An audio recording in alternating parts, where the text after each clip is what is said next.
नमस्कार, आप सबका स्वागत है आपके अपने न्यूज़ चैनल फटाफट समाचार में। तो आज हम बात करने वाले हैं देश भर में बढ़ रहे मानसून के कहर पर।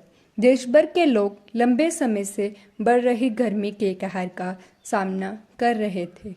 देश में मानसून के आने से लोगों में खुशी की लहर दौड़ आई है, परंतु अब यही मानसून धीरे धीरे देश के लिए चिंता का विषय बन रहा है।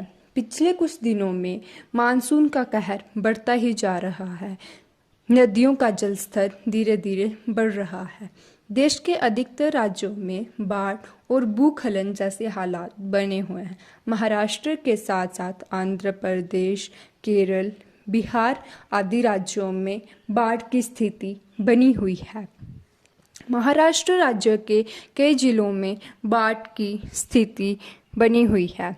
पीएम नरेंद्र मोदी ने महाराष्ट्र के मुख्यमंत्री उद्धव ठाकरे के साथ बात कर परिस्थिति का जायजा लिया है।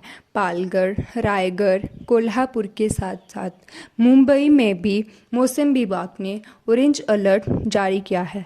ठाणे व रायगढ़ के कई इलाकों में पानी भर गया है व आम लोगों को बचाने के लिए एनडीआरएफ की टीम लगातार रेस्क्यू कर रही है। आंध्र प्रदेश के तुस्कर जिले से सैलाब के कारण बर्बाद हुई है सैकड़ों एकड़ ज़मीन में लगी फसल।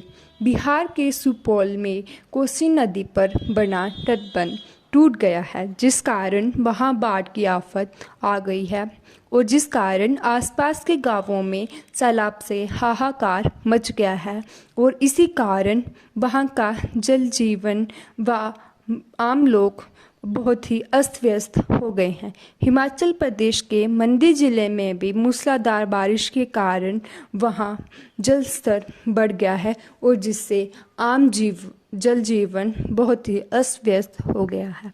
आप सब लोग देश विदेश की बड़ी खबरें